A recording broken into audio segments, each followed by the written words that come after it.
interrupt our program to bring you this important message. Yo, it's Remember the Show. Slick with the flows, where the sparring can go. Who's gonna be on, man, you never will know. Guess you better tune in, cause we live from Chicago. Belal Muhammad, that's the king of the tweets. Jason Anik looks like John, step his hands to his feet.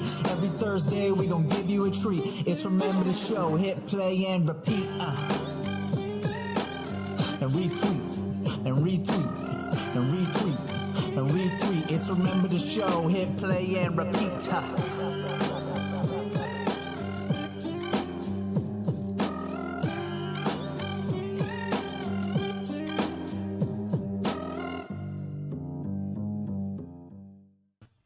Because we live from Chicago, me and Bully B here. It is Remember the Show. My name is Cody Merrow, here with Belal Muhammad. I'm stepping out from behind the curtain today, guys. No Jason Anik. He's traveling, going to conquer the world. But I'm here with the future welterweight champion, Belal Muhammad. Belal, how you doing today, my brother? My brother, glad to be back after a week off. I see you came out fresh. I'm just rocking a t-shirt, but I guess I need to step my game up. You're really looking for that weigh-in show spot. I'm coming for it. I can pronounce all the names right. I do my research, and I don't need my laptop in front of me, so I'm ready to go. I figure if I'm going to hop on here with the UFC's most coveted desk analyst, which I think if you do the numbers, Bully, I feel like you've been on the desk more than anybody this year. I got to step it up. I got to come with my A game. Belal, how's the training going? Are you back in the training room yet? Are you hitting the cardio? What's going on in your life? Yeah, finally started training back this week, getting back into the mix. Missing my training partner, Ignacio Bahamondes. He's out here stuck in Chile right now. Visa issues. I'm like, bro, get back. So I got to get back in shape. Hopefully he'll get something in the summertime. We're hearing some news about him, so I got to get in shape. Gerald Mearshart been coming through. He just got a big fight signed against Bruno Silva. So we got some stuffs in the works. So I got to get back on the treadmill and start running. Hey, the cardio never fails, Belal. That's what I'm talking about. I do, Dave. And you got to think that 25 minutes is coming for you somewhere down the pipe, right? Yeah, we got all these dudes just sitting out right now. I mean, the champ saying he's going to be out. I heard the rumors of the August 20th, but like I said, I've been telling everybody that's fake news. There's nothing signed yet. Kamaru hasn't even started punching with his hand yet, so it's definitely going to be a lot longer than that. If I'm Edwards, I'm going to start looking at a different person. And when do they start looking at an interim title fight? Because Usman, you start punching with the hand and gets re-injured again. You don't know how long you're going to be out. They made a quick flyweight interim title fight right away. So we'll see. Hopefully we get some news soon. Well, and you really just wonder, like, what's the trajectory in the division, right? Because the London card's going to happen. Would have been a perfect opportunity for Leon to get in there and fight somebody. Not going to happen. He was cornering his brother a couple weeks ago at Bellator. Looked like he's like about 205. I don't know if you saw pictures of him.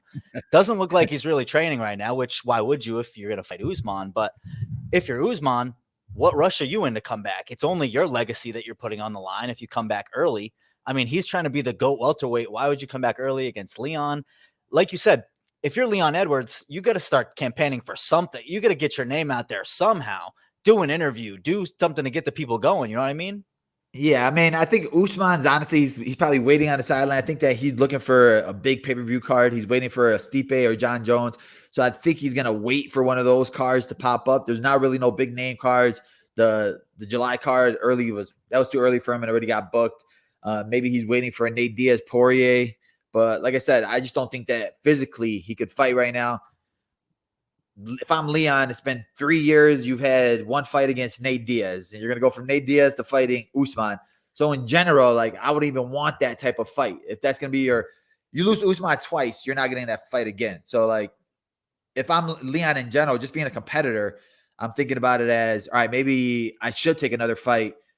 If you consider yourself that you could beat Usman, that means you could beat me. If you think that, you could beat the champion, why not take this fight, get in there, get some more cage time before you fight the champ, instead of going from a Nate Diaz, who really wasn't much that he gave you in that fight, except for that last minute of the fight. Other than that, like, it was just smooth sailing for you. There was nothing else that affected you in any way. So you're gonna go from that to fighting Usman, who's gonna come at you with knocking out 3 guys in a row with wrestling, and I think it's going to end up being the same fight if he just goes straight to him. Well, and it really makes you wonder, I mean, you and Leon are similar ages, right? Like, you're one of the most active fighters in the UFC. At a certain point, you're wasting time in your prime. You're not getting any younger. Once you get past 30, like the body wears down, the elbows start going, the knees start popping.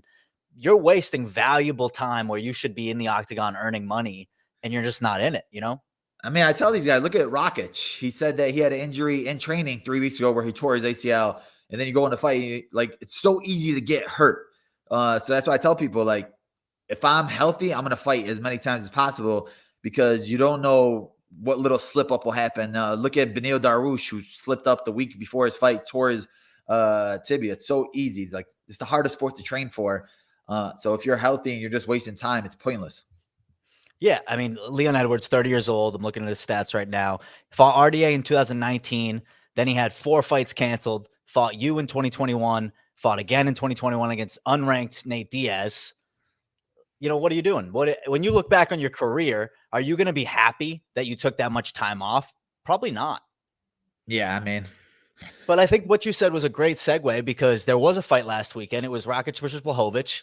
And Rakic did reveal after the fight that he had a pop, had something wrong with his knee about 3 weeks prior, went into the fight with Blachowicz, an absolute killer, was tied on the scorecards when the injury happened. It was a great fight. Belal, what were your takeaways from that?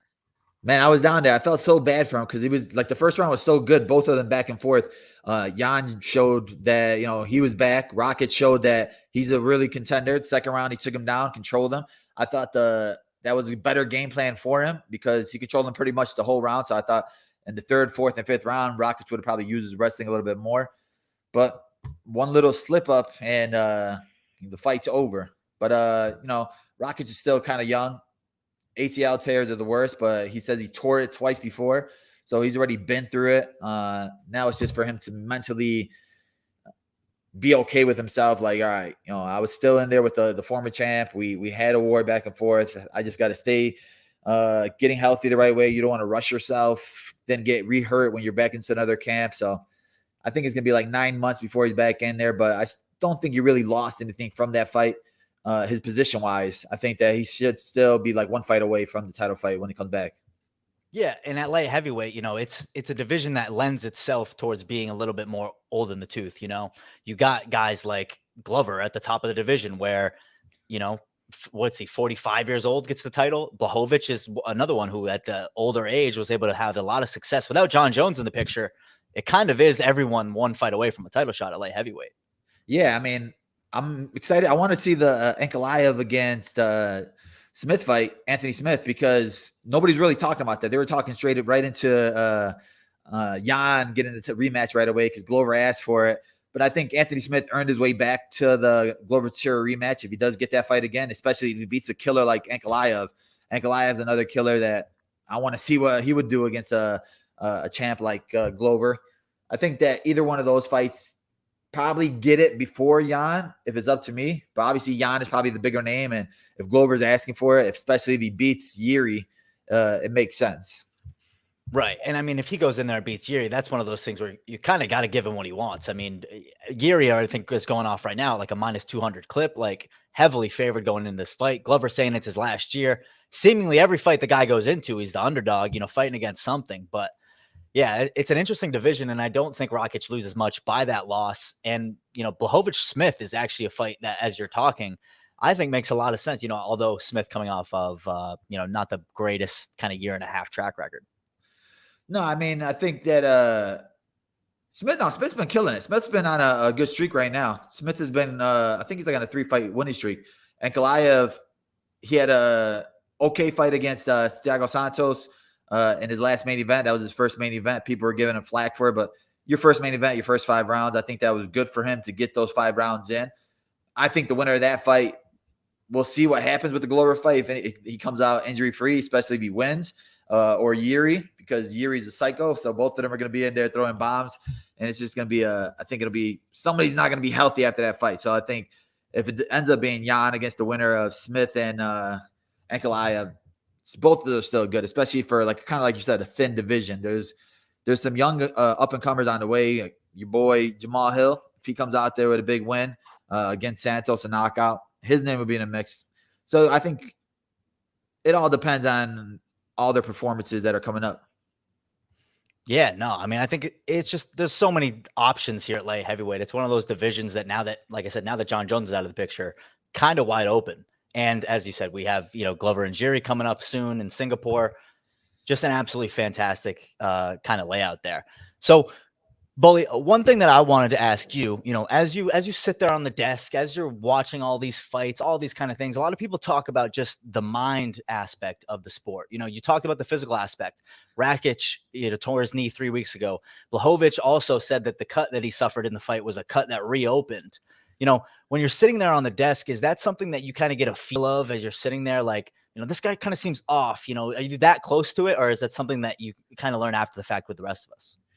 I mean, when guys bring it up afterward, because every fighter goes into a fight with an injury. Like I tell people, you're never going to fight healthy. And all these fans will sit there and, call you a scrub or this or that. But you never know what these guys are going into. And then even talking with Rashad Evans, where the mental aspect of the sport, where a lot of these guys now are talking about, I'm talking to therapists or I'm talking to a psychiatrist and stuff like that, because the mental game is the hardest part of the sport. You could have the best 5-week camp of your life, and then you could get fight week and the anxiety will pile up on you, and then you won't perform just because of that. And I think that a lot of guys now are starting to admit it, and they're starting to say, like, I do need to talk to somebody. It's helped me a lot when I'm talking to somebody. You look at a guy like Ryan Spann, who's huge, and he looks like he's the toughest guy in the world, but then he said it himself, like, I'm going to take some time off and find myself and clear my mind. And a lot of these guys get in their own way because, the mental part is the hardest part. And I feel like the champions, the one that are cold-blooded, they figured out how to not let that affect them in any way. And when you see guys like Khabib and guys like John Jones, where no matter what they're going through, they're always going to perform. And that's why they're one of the best. Because when you're undefeated and you never had a blemish on your record, it's like, what did he deal with that other people don't know about, that are behind the scenes, family things, this things, that thing. I could walk out to my fight and I'll see somebody looking at me weird in the crowd, and it'll affect the way I perform. It's weird how hard the mental aspect of the sport is. Well, and it's funny that you talk about the fact that when you're training for baseball, it's very rare that you're going to have an injury, like, something crazy happened in practice. You're hitting a baseball, you're throwing a baseball, like this is the one sport where the act that you're doing is the most violent and dangerous thing that you could possibly do. Like, for example, hockey players. The best part about hockey, I always tell people, if your favorite part about hockey is fighting, you should probably watch the UFC, because that's all fighting all the time. But people, when they're doing an NHL practice, aren't out there fighting each other. Yeah, I mean, like I said, the best way to get better at fighting is fighting, and that's why it's so easy to get hurt at practices and things like that. And your biggest success when you're in a camp is making it to the fight. And then you still also have to deal with making it to the fight with a clear mind. Then you have to make it to the fight with a clear stomach, because you just ate and you have to rehydrate yourself in the right way. So there's so many other aspects that people don't know about that go into a fight that really are the keys to winning a fight. Well, so has it ever happened to you where like everything went so right until like 5 minutes before and you stub your toe before you're about to go out? Literally, when I fought in Australia, we were in the back warming up, and then me and Lou were grappling, and we went like knee to knee, clashed each other hard, and it killed me. And I was like, "What the heck?" So then I was feeling it whenever I put my knee to the floor; it was hurting, and I was like, "What the heck?" But then you went out to the fight, and then even in the fight, I fought Tim Means, and I took him down, and my knee was hurting, so I like got right back up, and it just ended up being the whole fight on defeat. And then afterward, we went to the hospital, and it was a torn meniscus. And I was like, what the heck is crazy? So I ended up having to get surgery on it.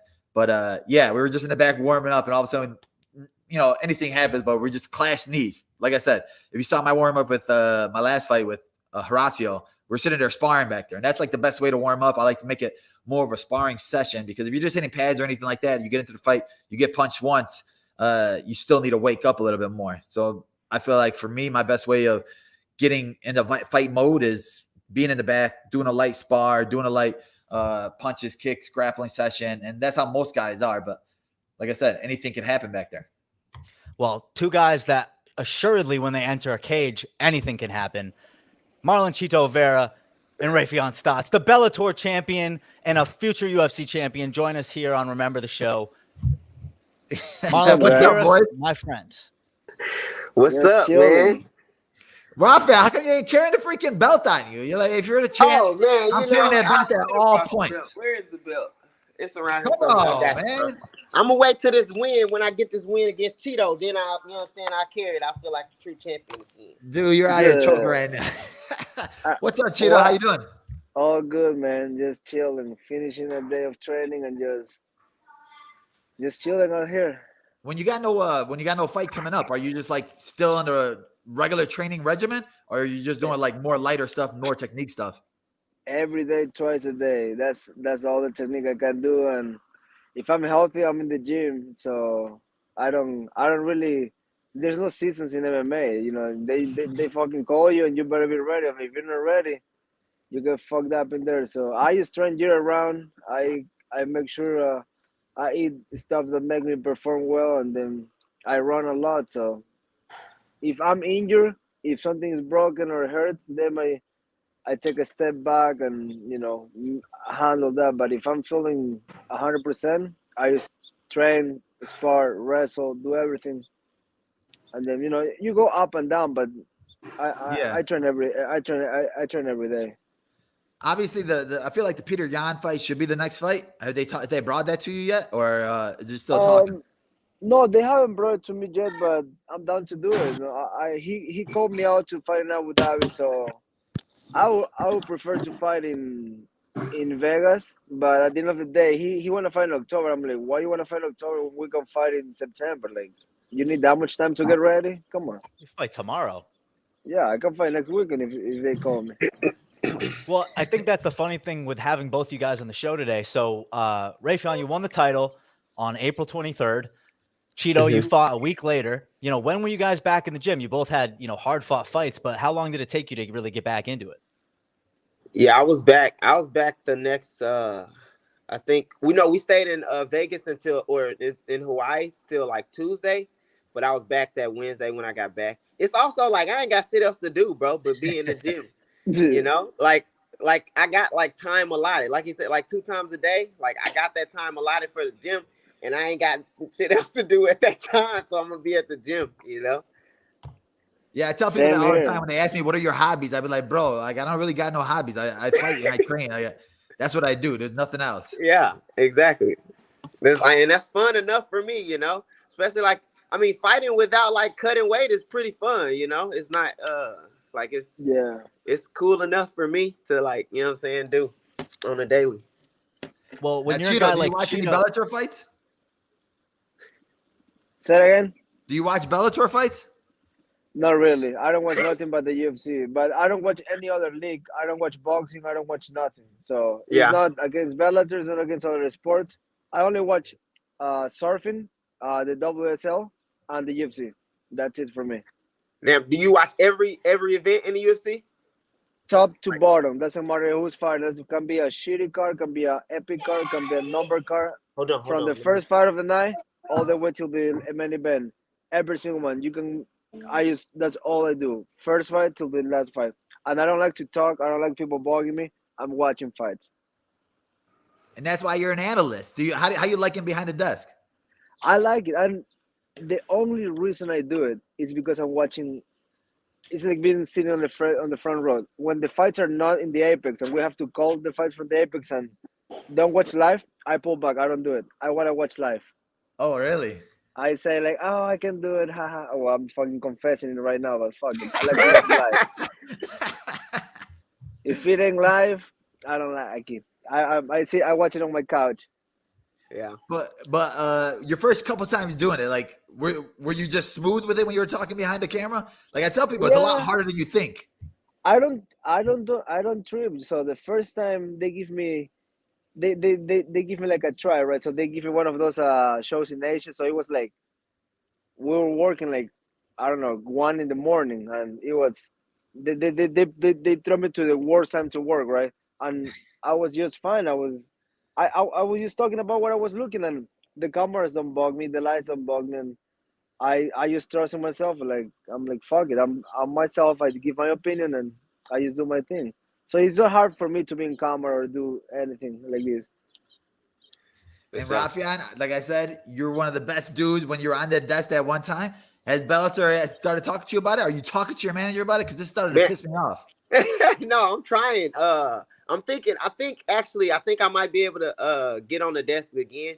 I think they're talking about it now. So I think you're gonna see me behind the desk real soon. I think. Oh, really? Yeah, I think That's so. nice. Yeah.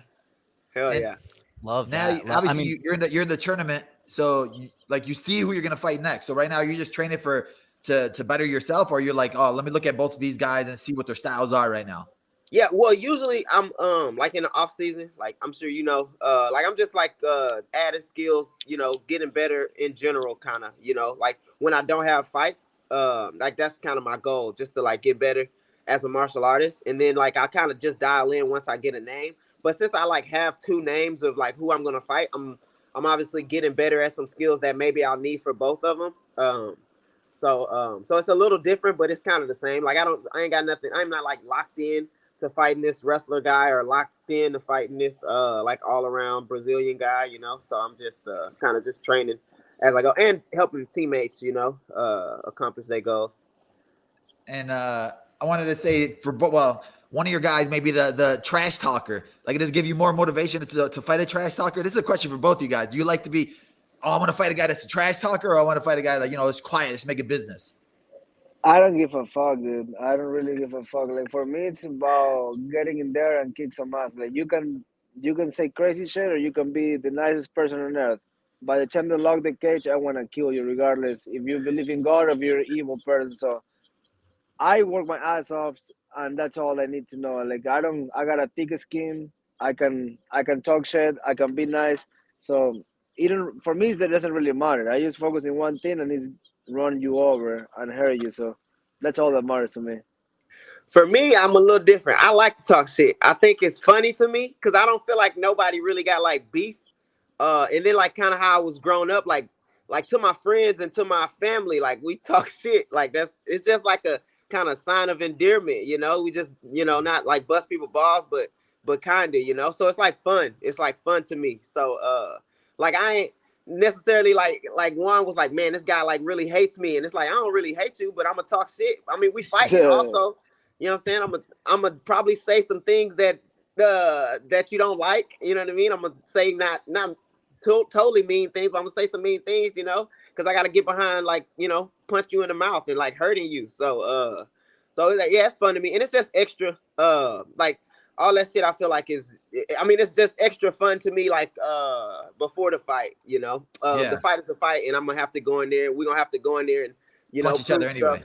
Yeah, anyways, But for me, like for some of these dudes, I feel like they don't like it, so I like to like get under their skin a little bit too, because it's also like I want every edge. Like for this last fight, I felt like he didn't like to talk shit, so that was like kind of my way of picking on him, because I knew I was gonna kind of pick on him, during the fight. So I'm just like setting the tone for that type of stuff. But it really don't matter.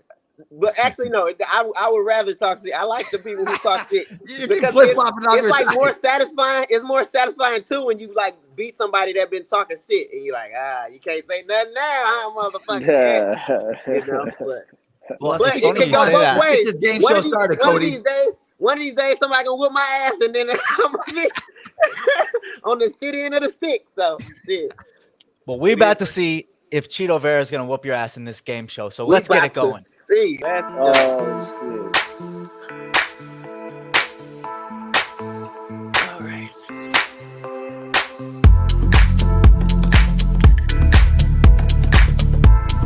Am I muted right now? Am I muted? You weren't, but here are the game show rules. Number one, first important rule: shout bully. Forget the buzzer. Wrong answer, points go to your opponent. Rule number 3 is just as important as rule number 1. Most points wins at the end. Please shout bully. That's all I got. Bully. Take it away. All right, guys. These are your categories for today. First category is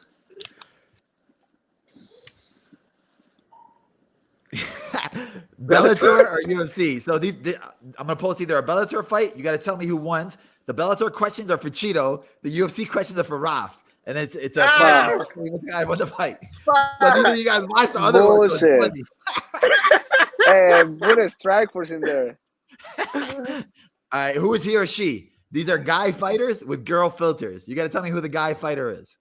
Okay. And I'm then first. This is face match. These are two fighter faces. You got to tell me which two fighters it is. All right. Hey, The last one, both you guys should know this one. This is a good one. This is nickname game. So, Chito Vera, you got to tell me the nickname games from these are Hall of Famers. Tell me what their nicknames are. Okay, before we start, have Chito played this game before? No, he's never This played. is But Raufeon's lost on here before, Chito. I lost and then I won one time. Okay, so it says 100, 200, 300. What is that? These are the points. So you can pick the Oh, category got it. and the points. All right, So bet. you stop. Hey, pro tip too. If you put your phone sideways, you'll be able to see it better. All right. Got it. There we go. Make a Boom. little more sense. All right, Chito, since it's your first time on the show, I'll let you pick the first category. Oh, face match. Face smash for 100. So this is two fighter faces. Tell me which two fighters. Bully. That's Dominic Cruz and Max Holloway. I said bully. Whoa. This is the first time, Ralph. Hold up. Chito, you got to say bully Come with the on. question. That's Dominic Cruz and Max Holloway. No, yeah, but you got to say bully, and I'll call your name, then you answer. Oh, I'm sorry. Bully. All right, Ralph, Come this is on, the first time. man. Come on, Ralph. Go ahead, Chito. You got it. All right, this is the first time I Cruz get some. and What was that, 100 one? Dominic Holloway. That All was right, you good. don't get too many more, Tito. All right. That was Don't quick. get too many Chito. more, You got Tito. it. Honda. You're up again, Chito. You pick again.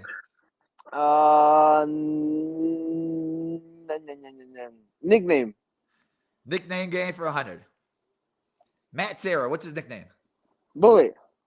Chito. Fuck, I don't know. Let me think. Come on, Chito. How are you going to say bully so quick? Right. I thought. I'm trying to I know, think. but Sarah, but fuck, did he have a nickname? Did he? I don't think he have a nickname. 4, 3, 2, 1. Come on, Matt the Terror Vera. The terror? Bullshit, that's not. I never knew that. That's his I was a nickname. GSP. He probably never. He tried to forget that host. He ain't never said that. I was a GSP fan. That's why I never paid attention to him. I'm sorry, man. I like you now, though. Points go to Ralph. Ralph gets Let's 100. roll. It's my All right, turn. Ralph, you Bullshit. pick now. Let's go. Nickname. Nickname 200. game, 200. Yeah. Mark Coleman. Fuck. I know. Can I say it? Yeah, you got to say bully. Bully. Go ahead. The Hammer. Dude, there you go. Fuck. It doesn't matter if he picks the question. Chito, you could, if you say bully first, you answer first. Yeah. Okay. All right, you go again, Chito. These rules are fucking crazy. Bellator Chito, UFC Rauf, Right. who won? Bellator. All right, this first one's Bellator, so that's 100. Chito, who won between Logan Storley versus MVP? So I can't answer this. No, only Chito can. Okay. Logan and Storley win. Oh, okay, Chito. So you Okay, know some of the okay. Bellator. And he was complaining about holding him down. Bitch, get up. All right, Chito. Hey, man, Chito's doing good so far. You're up, Chito. Okay, let's go with she or he. She or he. So this is a guy fighter. Who is it? Holy shit. Damn. That motherfucker is ugly. Who is that? Fuck. I think I know. Go ahead, Chito. Come on, man up. Bully. That's my bully. That's you, Ralph. Okay. I'm gonna say Brendan. Brendan, the 25 champ. Fuck you. Brandon Moreno. Marino. Yeah. You got I it. had the same. I had the same one. Come on, Chito. You freaking That work little with 10. His No, 10. I had it. I knew that you didn't say it. It's all good. Let's go Yeah, here. Bob. She. Who is she or he? Who For is he or 200. she or he? Ugh. Bully. Ugh. Cheeto. Volkanovski. Ah, come on, Cheeto. No. Who is that? Fuck. Oh shit! I thought that was the easy one. But they look alike. They have the same size. Hey, and you give everything. him 200 points? No, that points go to Ralph. Hey, come on, guys. There Come you go. on, Pay man. attention, Ralph. You got it. Say pay attention. Don't take his points away. Okay. Who is she for 300? 300. This is a game right here. Yeah. Oh, Good. bully. I said it first. There I it looks. said it first. I said it first. Ralph There said it it. No, Who? fuck no. He said it first. Raufeon. Yeah, I said it first, bro. I He said it said it first. first. That's beef. Bullshit. That's beef. Derek Lewis. You got shitty ass connection. That's bullshit. I said bully right away. He was close. He was the second before. Quick draw. It's Let's go okay. he or That's she. Who is Who is she or he for 400? 400. Who is he or she? Oh, Bully. that's a good one. Bully, Chito. bully. Shit. That's my guy, Ty Bamban Tsubasa. Look There at you him. go. Look Damn. at Woo, him. this is a game right here. Damn I it. know those Shit. tattoos. Hey, this is a game. You're up, Chito. I You need to pick. make my shit bigger. Hold on. I need to Let's make my go. shit full screen. Let's go with nickname. Nickname? 400. Nickname 400. 400. Rich Franklin. Rich the. Damn, I don't know none of these motherfuckers. Oh, I got it. Bully. Rich. Chito. Ace Ventura. Ace. Oh, there we go. Boom. Ah, The motherfucking ace. why y'all ain't got no Bellator people on here? These are Hall of nicknames. Famers, Raf. I'm giving them Hall of legends. Come on, bro. Bellator ain't got no Hall of Fame. Anderson put on him. Damn. Okay. I see some.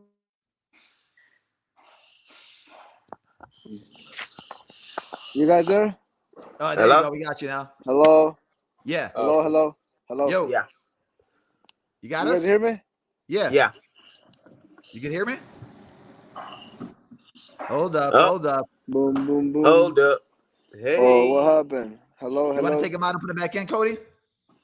Oh, snap. That's a forfeit. That's a. I'll take it. Dude, Raf, you're choking right now. I'm choking, bro. I'm choking. Oh, I don't know what happened, but You let's good? go to I don't know what happened. He just dies. Let's go to face match. Face match. So this is two fighters, remember? All right. Bully. Chito. I said it. Cheeto. What? He was quicker. I said it like 2 seconds before Bro, him. that happened earlier, remember? It's a shitty connection. But it's all good. I got it this time.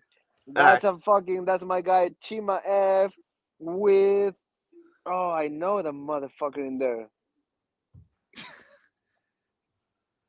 You got 5 seconds, Cheeto. Masvidal? Come on, Cheeto. Nope. Fuck, Nope. it's almost like that. Dustin. Fuck. Yep. Same team ATT. That should have seen them hot sauce lips. You should have seen that. Should have seen that. Let's go face You're up, match Rob. 300. Face match 300. This is a game. A bully. I said it first. That's Raufeon and Sanhagen. Who said it first? Wait, who said it first? I think Cheeto said it first. You said Alright. Chito and you said Chito. I say bully. Yeah, That's you didn't say Raufeon and Cheeto. Cody. Yeah, you fucked up. Come on. You're up, Cheeto. Come on, Raf. You're blowing it right now. Bro, y'all blowing it for me. I said it first. It's all love. You're up, Cheeto. Let's go with the Bellator questions. Let's go Bellator Chito UFC. All right, that's 200. This one's another Bellator one for Cheeto. Oh no, this is a UFC one. This one's for Raf. Who won between Jan this and for Rauf? me? Yeah. Oh, Jan. How? You sure? Say how. Oh. Say how. Oh, I gotta say hi. How TKO? I No, mean, I'm just kidding. dude All right, broke the his rest leg. will say how. I'm Dude, just fucking- tore his I'm just ACL. fucking with you. I'm just Oh, fucking with you. You're up, Raf.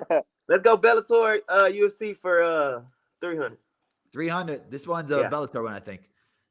Oh yeah, Corey Anderson versus Vadim Nemkov. This is for you, Cheeto. Bully. Cheeto. Anderson won. Come on, Cheeto. DQ. Oh! I say it right after. I Let's remember he slammed his head. go. Come on, Cheeto. But I said it before I saw the knockout. It's all good. Let's go Motherfucker. 400 for Bellator UFC. This is a game. This game is too It's a tight. game. Oh, David bully. Davey Grant. I already got it.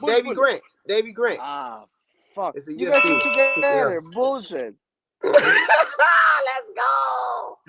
Better get you on that Showtime app, boy. Oh. This Oh, let's game. go face smash for 400. Face smash I 400. need this one. Bully. Bully. Cheeto. What? Wait. What? That's egregious. Stipe John Jones. That's egregious. Stipe John Jones. How? Young me. That's egregious. I said that shit so fast. No, you didn't. Come on. I said that shit right away. That was close. Oh. All right, Cody, Ralph's been here Ralph. before. Ralph's been here Last before. one. Come on. Dude, this is a tie game right now. Hold up. This is a tie Damn, game. I'm finna lose because I don't Cody, know nobody's nickname. This is the last question. Both of you guys this is all on the line right now. All right. Let's go. Last question. go. Here we go. Woo. Boss Ruin. Fuck. Cheeto. Fuck. 5 seconds. I 4. talked to him the other day. Come on, Cheeto. 3. El Oh! What is it? El Guapo. El Guapo. He ain't say bully. That's a technical. He did say bully. I didn't fucking bully. He fucking screamed like a motherfucker. Okay, I want to You're talk fine. about I lost. champion. Cheeto I don't even care Vera. about this How does belt it no feel more. to be the winner? You dominated. Hey. It came down to the last Hey. second. You won. Where I send my address for that bill? You can use UPS. They take care of it very nice. God damn it. Cheeto will be the I first feel one in history to never watch a Bellator fight, but no. somehow be a Bellator champion. God I'm damn number it. one contender now. Y'all cheated me, feels man. good. I see how this works. I It see feels how y'all good to did be. me. I see how y'all did me. You know They what got I'm to saying? take one of your You stomach guys- on now, but Ralph, dude, you That's had how, it. that's how the UFC guys do the Bellator guy. I see. Would you have known Oh, El Guapo, okay. Ralph? You Would have, known El Guapo? you have. You say what? Would you have known his nickname? Who? El Guapo? Bashman? No, I wouldn't know. You know what's crazy? I knew I was like that motherfucker have a nickname. I was like, fuck, just like you. Oh, he's a cute guy. Okay, But I guys. don't know none of their nicknames. Damn. Came back Hey, to no, life. but Cheeto, you killed it for your first time. I was like, dang, Cheeto knows all these answers. I'm a nerd, dude. I watch a lot of fighting, dude. Well, so I'm sure that you saw that Michael what- Chandler copied you, right? With that front kick. I mean, did you get money from that? Did he send you some like kickback? Dude, that thing was way fucking cooler than mine, dude. He fucking threw a home run. I thought yours was a pretty cool. I haymaker. won a bunch of money on it. So Mine was like a Anderson Silva. Mine was close to Anderson Silva snap. That motherfucker just throw like a haymaker. That was cool to watch. When you're coming out there with your kicks, like obviously we see you working a lot of boxing with Perillo. Do you train those type of kicks, or are you just like, you know what, whatever comes to me, let me just throw it? I think Parillo focus a lot on things like having a good balance, like having a good keeping your feet good position that you can throw anything you want. Because sometimes we see guys like they just go crazy, they cross their feet and they still winning. Because you know when you land, you land. But Parillo focus a lot on a good base, so I can do whatever really he wants, and that's just consistency over time. We work every day. Doesn't matter if I have a fight, if I don't have a fight. And we always bringing in good guys, pro boxers. We spar really good kickboxers. Like yesterday, I brought like a bunch of high school kids to just kick my ass in wrestling.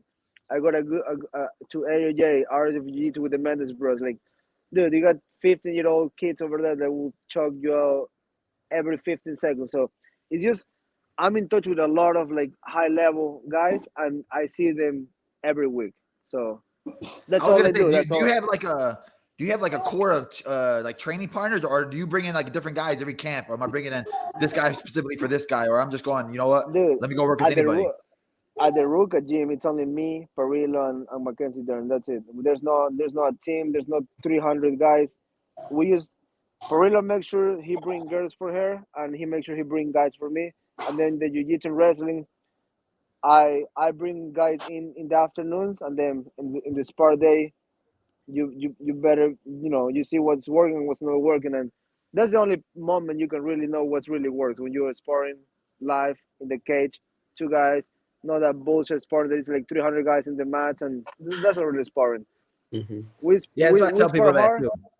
I like smaller gyms because you get more focus, and then like if you're working with a coach that's one-on-one, all right, I've seen you fight how many fights, so we need to work on this, and this. When you're working with so many guys, like you're not getting that focus of, all right, you need to work this more. Yeah, I've been in I would call it normal gyms before. Like, I never get as good as I get now in this amount of time with one-on-one with a guy like Parillo. So I take this over anything. Yeah.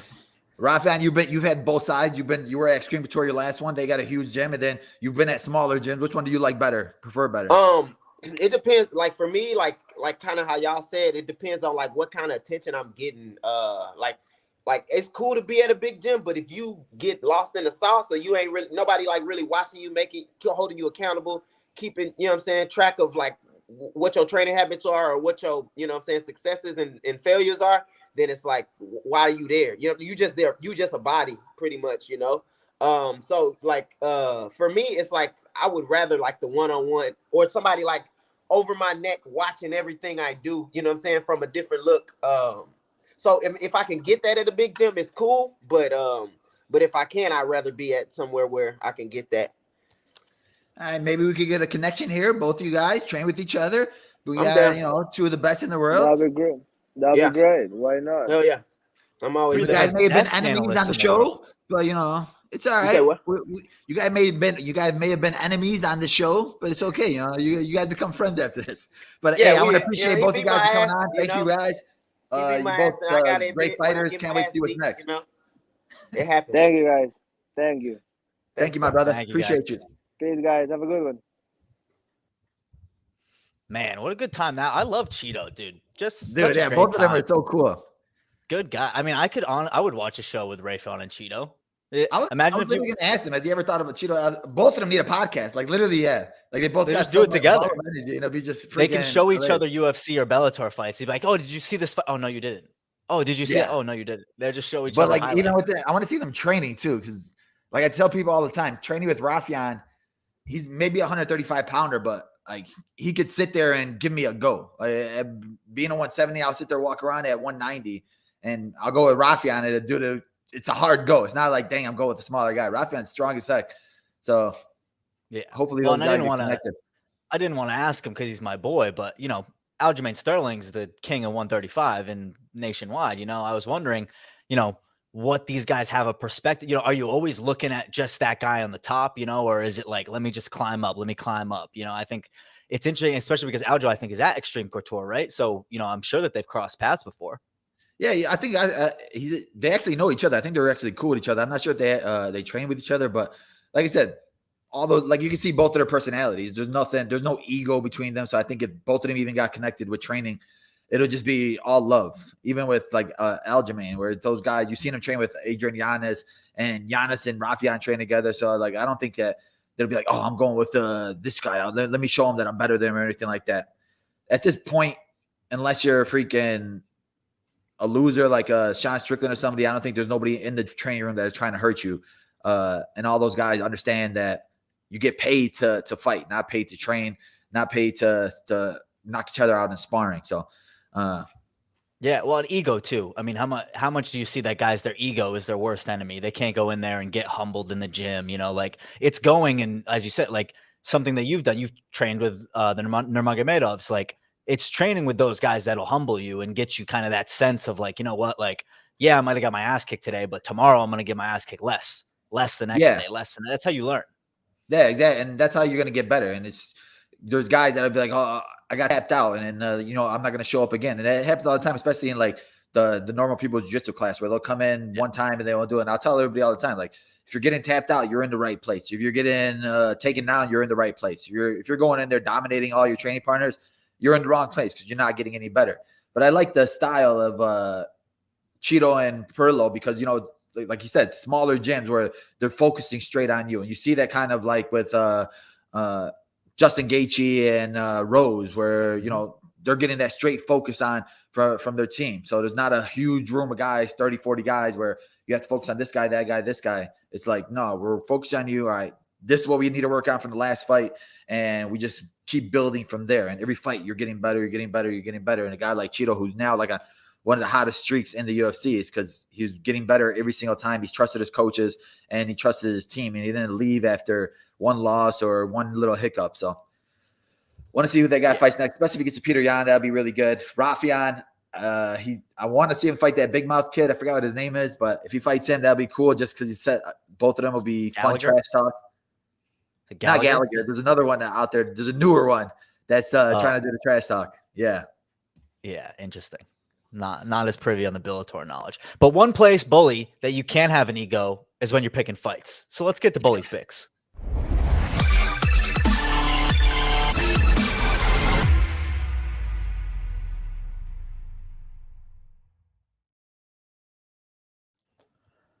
Raufeon, I was saving this. If you would have won, I was going to put this on, but you lost, but I'm still going to put it on just because you think I was showing favoritism to Chito. Well, get your Superstars headbands, guys. You were, which was the best part of the show. It's like, come on. You don't get the champions provisional when you come on here multiple times. But the first fight we're going to look at here, Santiago Ponzinibio plus 115 versus Michelle Bejeda minus 135. Bullies, fights in your division. It was something that we were talking about before the fight, before the episode, where, Ponzinibio had a nice run there where he was 5, 6, 7 in the world. He's kind of fallen down to the bottom of the rankings now. Bejeda on the opposite end, as you said in the pre-fight show, kind of up and down. How do you see this fight playing out on Saturday? Yeah, this is one of those fights with Ponzinibio getting looked over, and he's had some tough fights, and he's been in some wars his last couple. Coming back from an injury, I think that may have taken a lot out of him. He took a couple years off, and when you take those couple years off, you don't get those years back. You don't get that time back. You don't get that speed back. You don't get that strength back. And Father Time is undefeated. So I think that it's not like he's really getting outclassed by a lot of these guys. I think that mentally his fight IQ is not there. He just wants to go in there and brawl with a lot of these guys. And fighting a guy like Michelle Bejeda, who's huge in the division, he fights very awkward. I think that maybe a tough night for Ponzinibio, but if he stays disciplined, I think that he can end up picking it apart. Because we've seen Bejeda lose to a 45er in the UFC because he was doing all that crazy stuff. He ended up gassing out and getting taken down. So if Ponzinibio comes out there smart, deals with the storm in the first round, plays the calf kick game, I think he could probably chop him down a little bit. So I think I'm going to go with Ponzinibio here. I think I'm going to go with the underdog. Bejeda has a lot of hype behind him and things like that.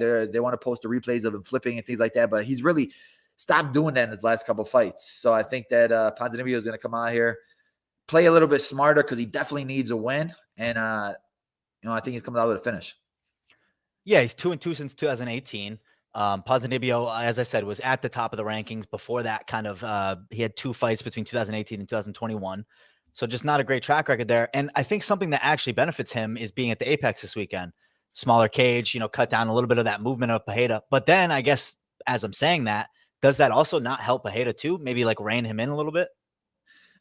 Smaller, being at the Apex, I think it helps Ponzinibio just because he's been doing the analyst work. So it's kind of like home to him. So there's like a comfort level there.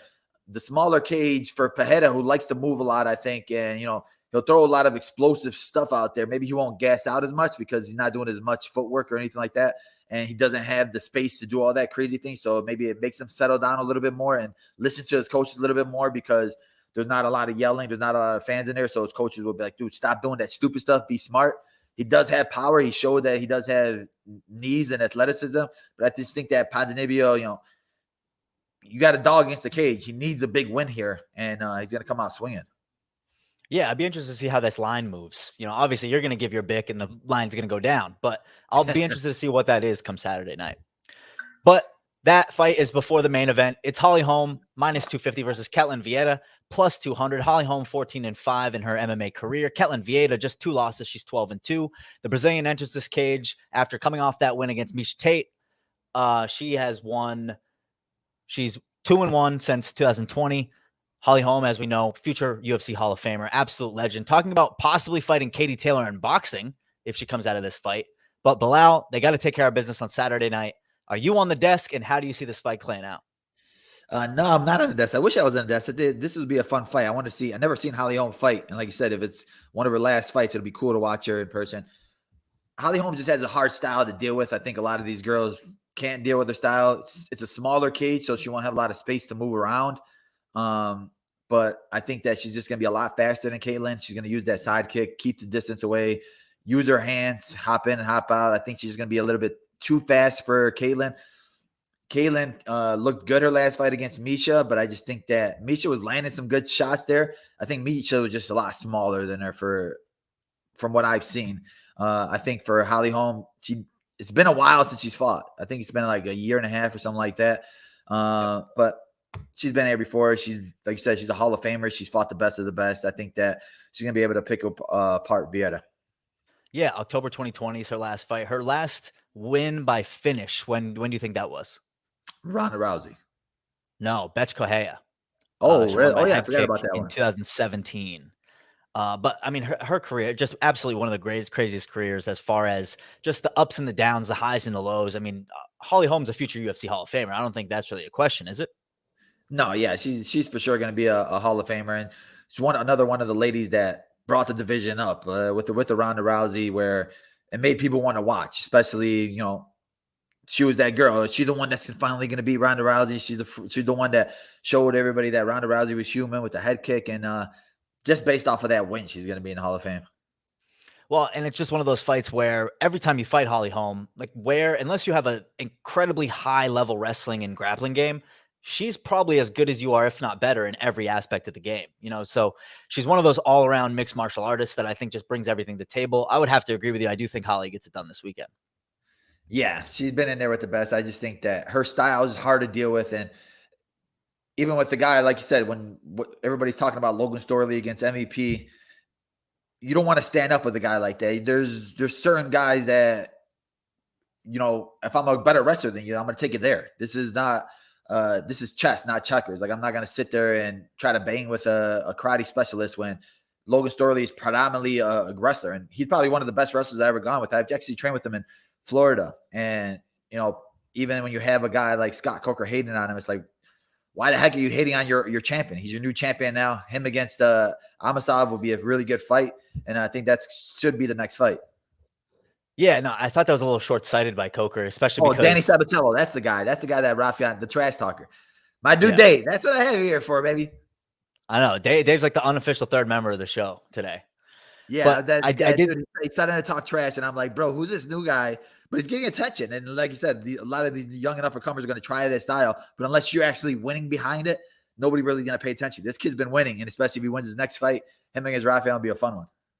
Yeah, no, and just to close the book on the Coker thing, I mean, I just thought that was like, don't do that interview right there. Like, if you go back and watch that fight, I mean, that's a pretty clear 4-1, 5-0. Like, I mean, I didn't think it was a very close fight, to be quite honest.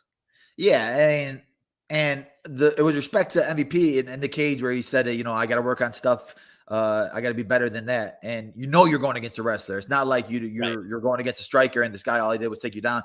When he fought Paul Daly went in there trying to take him down and held him down. When you got a guy like Paul Daly, who's had one of the best careers ever of knocking people out, and he's shooting on you, like, it's obviously respect to your stand-up, but it's like, that's the way to beat you, is to wrestle you. And that's what Logan did. So if you're a Scott Coker, I know he's trying to, obviously he would want MVP to be his champion because he's a bigger name and everything, but he's not.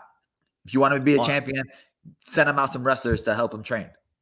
Right. Well, I mean, and that's been the book on MVP for 5 years now. It's like, what is his biggest problem? He does clown shit inside the octagon and then loses rounds. And then it's like, oh yeah, he has a crazy knockout when he knocks somebody off their feet, when they're on their knee. But like, then what? Then you're losing a 5-round decision and at home, and everyone's, being like, oh, well, what about that last MVP fight? Nobody really cares. Yeah. I mean, and like I said, it's, once you get to higher level guys, you're not going to get those crazy knockouts. When you fight Douglas Lima, you're not going to get those crazy knockouts. That stuff's really not going to work on him. His stuff he does have really good striking, really good crazy style, hard to deal with. But once you get to them higher level guys, those knockouts aren't going to come. So, and those exciting fights aren't going to come because those smarter guys are going to fight you in a different way. They're not going to fight you like the guys that you just did flying knee to and put them to sleep.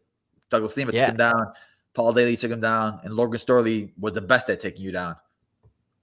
Well, and hey, shout out Paul Daly. What an end to a fantastic MMA career. I mean, that was one crazy. Of those legends. Dude, and I mean, could that be any more Paul Daly? Like, struggles to getting up. He's getting wrestled the whole fight, and all of a sudden he drops a hammer on somebody of a hook. Like that. That's Paul Daly's career in a nutshell. Yeah, he's always one of those fun guys to watch. And you're seeing it, you're watching, you're like, dang, he's going to take it down. It's going to be the same Paul Daly fight, the only way to beat him. And this is going to be his last fight. Why can't you guys give him somebody to knock out? And then he goes out there, second round, gets up, knocks him out. And just to see, his mom in the cage with them and stuff like that, it's like the perfect send-off because you're in your hometown, you're in London. It was just cool to watch. Yeah, and I mean, selfishly, I think he said that he would only come back and fight a Nate Diaz or a Poirier. I forget who the second name was. I think Diaz was the other one, but God, like that would be amazing. He's one of the greatest what if stories. Like if he didn't throw, I believe he threw a punch after the bell and got kicked out of the UFC, right? Wasn't that the reason? Yeah, it was against Koscheck where he threw after the bell. But nowadays, that would have probably got him like 1 million followers if he did. Well, yeah, like I mean, who doesn't want to punch Josh Koscheck in the face, right? Yeah, but like it'd have been that style. Oh man, he's a bad boy. But like, man, that'd be crazy if UFC brings him in to fight it like a Nate Diaz, especially off of his crazy win with Nick Diaz, the best first round probably I ever watched in Strikeforce. Paul Daly against Nick Diaz.